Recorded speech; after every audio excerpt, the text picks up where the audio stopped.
All right, guys, let's go ahead and get started. Going over tonight's homework assignment. Where's my eraser? Oh, it's over here. Okay. So I've got a good idea on how to teach you guys the next topic we're about to do. But I will share that with you guys once we start on that. Okay, number one. I'm going to skip number one and I'm going to go to number two first. We're going to come back to number one. So let's start with number two. 3x plus 4/5 equals 7 minus 2x. Now in this equation, which we're going to solve, okay, and we're solving for x, you have to identify we have 1, 2, 3, 4 objects. And one of these objects is a fraction. Now we learned in class that if I want to do 4/5 multiplied by 20, this means we're going to do 20 divided by 5, which is 4, and then we're going to multiply by the top. Okay, so 20 divided by 5 is 4, then 4 times 4 is what? 16. This is how you multiply a number times a fraction. This is very nice. Now, that's great if you guys have a fraction in a problem like this. 4/5 times, let's say, 15x minus 20, then you would do, you have to multiply the fraction by both of these. 15 divided by 5 is 3. 3 times 4 is 12, so we get a 12x. 20 divided by 5 is 4. 4 times 4 is 16, so we would get minus 16. When you have to distribute a fraction, you use what I just told you. But in the case up here, you don't have to do that. Why? The fraction is isolated by itself, and it doesn't have to be multiplied or added to anything. It's just an object in the equation. And when this happens, you can just get rid of the fraction by multiplying by the bottom of the fraction. Since the bottom number, or the denominator, is 5, we're going to multiply by 5, but when we do this, we have to do it to every single object. Now, we said there's 4 objects in the equation, so we're going to multiply this object by 5, this object by 5, this object by 5, and this object by 5. 5 times 3 is 15, so we get a 15x. 5 times 4/5, you can just cancel your 5s. Say, what is this? Well, when you did 4/5 multiplied by 5, think about it. Isn't this 5 divided by 5? 5 divided by 5 is 1, and 1 times 4 is 4, right? Which leaves us with just the top. So when you have multiplication of a fraction times a number and the number matches the denominator, you can just cancel these and you're left with just the numerator, okay? So that's why we are choosing to multiply by 5. You can multiply by any number you want, okay? But we want to choose a number that's going to cancel with that bottom of that fraction to make the fraction go away. So when you multiply by 5, the 5's cancel, leaving you with just that 4, and we have no more fractions. 5 times 7 is 35. 5 times 2x is 10x. Okay? Now we have our basic equation form where we want to get our x terms on the left. Okay? So we need to move the 10x over here. To do that, do the opposite. If this is a negative 10x, we're going to add 10x, and we're going to add it to the 15x. Okay? This becomes 0 over here. 15x plus 10x is 25x. Plus 4 equals 35. Now we have to subtract 4. Okay, we've got to get the 4 over with the 35. So subtract 4, and now we have 25x is equal to, drawing that line down that equal sign, 35 minus 4 is 31. Now we're going to divide by 25. And we end up with x equals what? 1 6/25, which is x equals 1.24. Okay. All right, let's go to number 1, and let's see where they made the mistake. Okay, so these questions, when you see this, okay, when you see step 1, I'm just going to put S1, they have 3x minus 12 minus 4 equals 1. Step 2, they have 3x minus 16 equals 1. And then step 3, they have 3x equals negative 15. And then step 4, they have x equals negative 5. When I see this, an error analysis problem like this, I generally will take the original problem and solve it myself. So let's go over here. 3x minus 12 minus 4 equals 1. I'm just going to solve it without looking, because sometimes when you look at the error, you make the same error. So if we just don't look at this and just solve the problem on a separate sheet of paper by ourselves, what is negative 12 minus 4? Well, we add these together. That's negative 16. That matches. So far, so good. Okay, now we're going to add the 16 to both sides. And we end up with 3x equals 1 plus 16 is 17. I think we have found our mistake. Okay, and it says to explain your answer. So to explain and correct the mistake, you can explain by saying when 16 was added,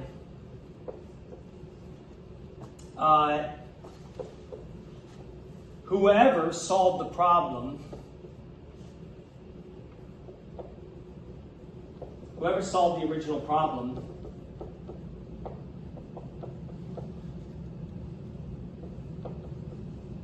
made an addition error, or whatever you want to say, made an addition error. 1 plus 16 is equal to 17, not negative 15, okay? So they basically added and made a mistake, right? So 1 plus 16 should have given us 17, and then obviously if you wanted to finish solving, you would divide by 3, okay? So that's number 1. Let's go to number 3. All these questions are pretty easy, guys. Say, if you're feeling like they're not, trust me, if you practice these after you go over them one time, I give you a grade on this, you go back, you re-practice them again, they start to make sense. They really are all the same process. 2L plus 2W. And if you look at, you say, okay, you read all these words in number 3 and you say, I'm confused. Look at your answer options. Your answer options are this. L equals P over 2 minus 2W. L equals P minus 2W over 2. L equals P over 2 plus W. And L equals P minus 2 over 2W. Okay. So you have all these answer options. You read the words, you don't understand what the words say, that's fine. Look at your answers, guys. What are the answers asking you to do? Look at this. Aren't the answers asking you to solve for L? So the answer choices tell you the problem's asking you to solve for L. So let's take this problem out to the side. P equals 2L plus 2W. And we just need to solve this for L. That means we need to get L by itself. And to do that, we're going to get rid of the 2W first because it's being added. Always start with your addition. If this is plus 2W, we're going to subtract 2W on both sides. These cross out because they become a 0. And now we're left with 2L is equal to, now over here, you can write this as negative 2W, and that's a positive P, so plus P. Or, does not matter which order. Remember, you cannot combine these because they don't match. And remember, when you add and subtract, they have to match. I think it's easier just to write P minus 2W. I think that makes more sense, right? It's the same thing. Now what we're going to do is we're going to get rid of the 2. Since 2 is being multiplied, we're going to divide by 2, but be careful, you got to divide the whole side by 2. It cancels. You're left with L equals P minus 2W over 2. And if we turn this around, we can flip the equation and we get L equals P minus 2W over 2. You guys can now see your answer, that the answer is this one. Okay? Now, sometimes they'll have it in a different form. Someone in class tried to say they could cancel these 2's, and the answer is no, you cannot cancel these 2's because the addition right here. So what can you do? Sometimes the answer will be in this form. You can put the 2 underneath both of these. P over 2, it's called splitting the addition in the numerator. P over 2 minus 2W over 2, and then the 2's would cancel here, and you would be left with L equals P over 2 minus over here, since the 2's cancel, just W. And if you look in the answer options, you have something very similar to this, P over 2 minus 2W, but that's not the same. Okay, so do be aware that sometimes they will split the addition. And if you get this form, you can put the 2 underneath each one of these. Let me make sure the camera's still recording.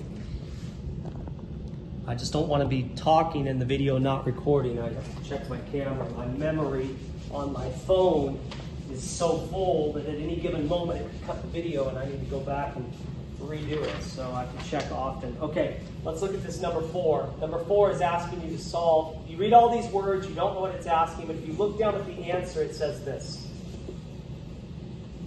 Look at your answer option. It says this, and so they're asking you to solve for x. They want you to solve for x when they have it written like this. The equation is AX plus C is equal to BX plus D. So you guys have to solve this equation for X, and to do this, you guys have to get your X terms on the same side. So we're going to take the BX and put it over with the AX. So we're going to subtract BX. These go away. AX minus BX do not combine, they stay separate. So we have AX minus BX plus C is equal to D. Now we want the X terms to be here, but we want everything else over there. So we've got to move the C over here. So minus C, okay? Now we have AX minus BX is equal to D minus C. Right, I recommend putting the D first. Again, if you want to write this as negative C plus D, you can. It's the same thing, but it's easier to read if you put the positive term first, D minus C, okay?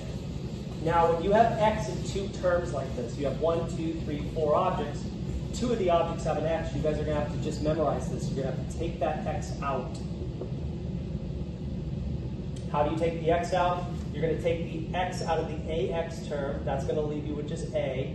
You're going to take the X out of the BX term, which is going to leave you with just the negative B. And if you think about this, guys, if you were to distribute the X, it's the same thing. X times A is AX, and X times B is BX, okay? So it is the same thing. You're just taking the X out or factoring out that X. Now what we need to do is we need to divide by what's next to X. Why? Because this is multiplication between the X and this binomial. So we're going to divide by the binomial A minus B. Yes, you can do this. You can divide by A minus B. The A minus B's cancel, and you're left with X equals D minus C over A minus B.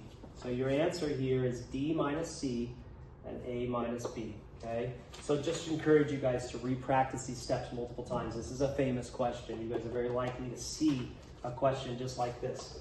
Love the next one. This one it looks hard, but it's actually the easiest one, okay? So if you look at all your answer options, R equals 2 pi C, R equals C minus 2 pi, R equals C pi over 2, and R equals C over 2 pi. And your equation that they give you is C is equal to 2 pi R. This is the equation of the circumference of a circle. The circumference is equal to 2 pi times the radius. And they're asking you, if you're not sure what the words are saying, look at your answer options. It's asking you to solve for R. So what we need to do is we just need to get R by itself. Notice what's next to R. This is multiplication. So since 2 and pi are being multiplied by R, you're just going to divide. You're going to do the opposite operation. And can you divide by both of them at the same time? Yes, you can. You can divide by 2 pi like this. The 2's cancel, the pi's cancel, and what are you left with? R equals C over 2 pi. That's all you guys have to do for this. And now you can turn this thing around to say R equals circumference over 2 pi, and you see the answer is here. Okay? All right, let's go to number 6. Number 6 says, a fence is being built around a rectangular garden. The length of the garden is 35 feet. So notice we don't have a picture, so I'm going to draw a picture of a rectangular garden. And it says the length of the garden is 35 feet. Length, okay? And the total fencing used to enclose the garden measures 160 feet. So all of this is 160. Okay? The perimeter, right? All the distance around. Write an equation. Which equation can be used to find the width of the garden in feet? So we're going to call this the width, W, because that's what they say to use in the problem, W, the width, W of the garden. Well, we know if this is 35, this is 35, and we know that the perimeter is 160, the distance all the way around is 160. And we know that all 4 of these will add up to 160, right? So we can say that 35 plus 35 plus W is equal to 160, right?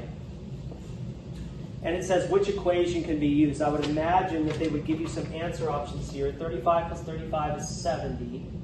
W plus W is 2W. And if you guys had answer options, this is probably what you're going to see in your answer options. This is the equation that would be used to solve for the width. What did we do? We just called this W. We added all of these together. and we said that it was equal to the total distance around of 160. 35 is 35 is 70, W plus W is 2W. That's the equation. Now, if you wanted to solve for W, you just subtract 70, and you would have 2W is equal to 90, and then you would divide by 2, and you would end up with W equals 45, and that would be the width. Okay, so the width is 45. They said find the width, okay, but they didn't say find the width. They said find the equation that would find the width. That would be the equation. Okay, we're going to skip number 7. 7 is not written well. I don't like the way number 7 is written. Let's skip number 7. We're going to do number 8, and then I'm going to close this video out and make a new one to make sure that my phone doesn't cut us off. Let's see, it's still recording. Okay, also give you guys a chance to take a break. Okay, it says a company. Let's read number 8.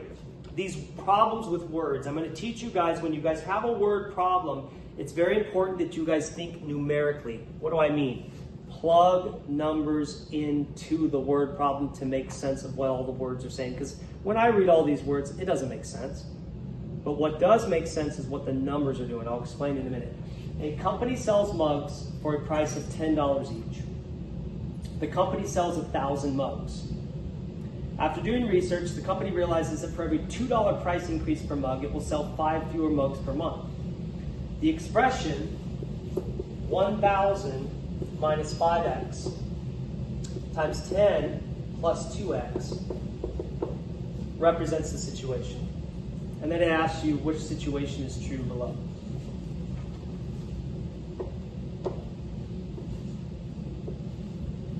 Well, I'm not going to write all the answer options. Let's just go through this. So what I'm going to do with this is I'm going to plug some numbers in to this. What do I mean? I'm going to plug some numbers in for x, okay? So let's let x be 1. Say, what if x is 1? Think about this. If x is 1, that's 2 times 1, which is what? 2 times 1 is 2. Now add that to 10. That would give me 12. And let's plug x is 1 in here. 5 times 1 is 5. 1,000 minus 5 would be 995. Okay? This would be if x is 1. I'm just going to write x equals 1 right here. What if x is 2? Let's think about this. If x is 2, then this would be 2 times 2 is 4. 10 plus 4 is 14. If x is 2, 5 times 2 is 10. 1,000 minus 10 would be 990. Don't forget to check 0. What if x is 0? Okay? 5 times 0 is 0. 1,000 minus 0 would be 1,000. And if x is 0, 2 times 0 is 0. 10 plus 0 would be 10. Okay, so you got these situations. So let's read the question again. A company sells mugs for a price of $10 each. The company sells 1,000 mugs. I see these numbers. After doing research, the company realizes that for every $2 price increase, there it is. Aren't these $2 price increases?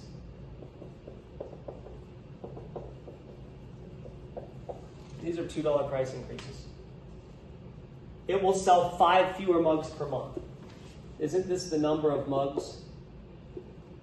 It makes sense when you plug the numbers in. Mugs per month. That tells you something here. What is this? This is the number of mugs per month. So this guy is the number of mugs per month. And what's this? $2 price increase would be how much it's going up, but this is what? The price for each mug. Okay, and if you read the answer options, if you look at answer option D, 10 plus 2x represents the price of each mug is the right answer. You just got to figure out what these things mean. How do you figure it out? Start plugging numbers into them to see what they mean. Oh, this is just prices of mugs. Oh, this is just number of mugs. 1,000 mugs, 995, 990. Makes sense. So plug numbers in, guys, is a cool trick for word problems. Okay, what I'm going to do is pause the video here, and I'm going to stop this one and start a new one.